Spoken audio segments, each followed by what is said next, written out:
Welcome to Annals of the Irish. A letter was sent to Clare Journal January 1848. In the letter, it says, to the editor of the Clare Journal, Sir, in addition to my last letter, I hope you will give insertion to the following melancholy events which have taken place in the parish of Kilmory, Barney of Ibracken, Kilrush Union.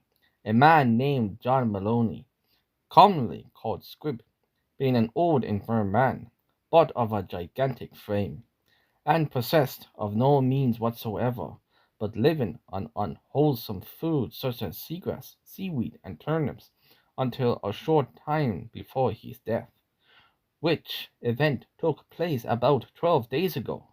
For a short time previous, he had received weekly a little meal as relief, but not half enough to support nature.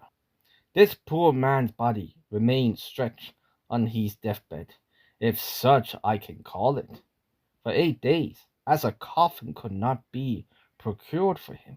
Application had been often made to the relieving officer for a coffin, but all in vain.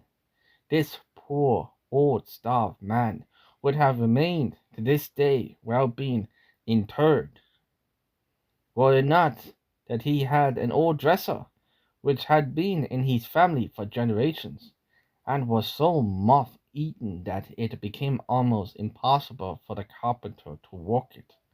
Of this old dresser, a kind of coffin, being so slight and weak that it became exceedingly difficult to keep it together, so as not to let the body fall to the ground. Will the executive government of our country allow those creatures to be thus starved, and after death to remain unburied without coffins, until the bodies become so putrefied that it is sufficient to bring a plague among us? I remain, sir, with respect, your most humble and obedient servant, Patrick Fitzgibbon.